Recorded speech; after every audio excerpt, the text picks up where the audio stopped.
Bonjour et bienvenue sur Cloud Africa, le premier service cloud 100% africain. Dans la vidéo précédente, nous vous avons montré comment se connecter sur la plateforme, comment créer des répertoires, comment créer des identifiants pour vos utilisateurs, comment rattacher ces dossiers, ces répertoires aux utilisateurs. Dans cette vidéo, nous allons nous connecter en tant qu'élève ou en tant que professeur pour voir les dossiers, les répertoires dont on a droit et comment les utiliser. Pour ce faire, on se connecte sur la plateforme via le nom de domaine ou l'adresse IP publique, comme on l'avait signifié dans la première vidéo. Et puis, on renseigne l'identifiant qui nous a été octroyé ainsi que le mot de passe. On tape sur Entrée. Et comme on le constate, l'élève qui vient de se connecter là, il est dans son répertoire lui. Il a droit à son répertoire. Il peut déposer ses exercices selon les matières qui ont été fournies par les professeurs. Également, il a droit au répertoire mes cours et exercices qui représentent le tableau. C'est-à-dire que l'élève peut venir télécharger les cours déposés par les professeurs selon les matières. Et également, l'élève peut tout faire dans son répertoire.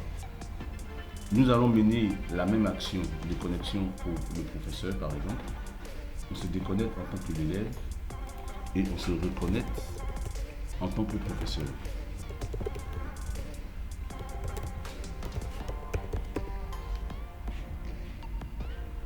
Pardon, c'est plutôt professeur de français.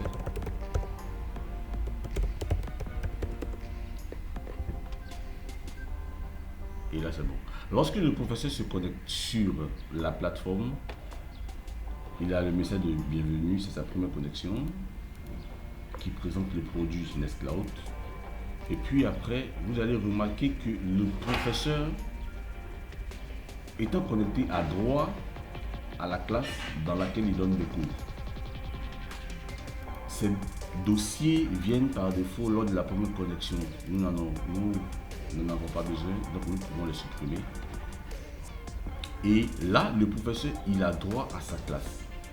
Donc, si le professeur enseigne dans plusieurs classes, toutes ces classes-là devront être données au professeur, lui permettre d'y accéder.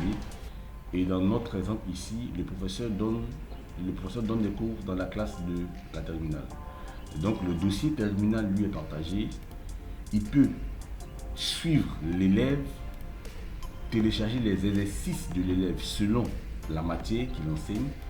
Également, il peut dispenser ses cours selon la matière qu'il enseigne, dans le répertoire propre à sa matière. La même chose également pour les exercices.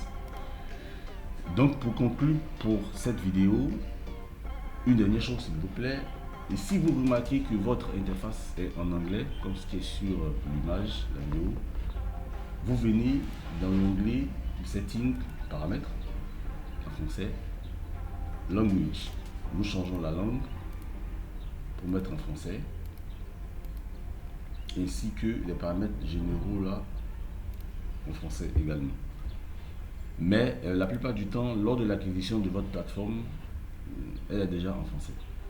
Donc pour récapituler pour cette vidéo, vous avez constaté avec moi que lorsque le professeur s'est connecté, il a eu accès à la classe dans laquelle il enseigne. Il peut déposer les cours et les exercices liés à sa matière. Il peut également vérifier l'état des exercices que l'élève est en train de faire selon sa matière également. Nous vous disons un grand merci et à la prochaine.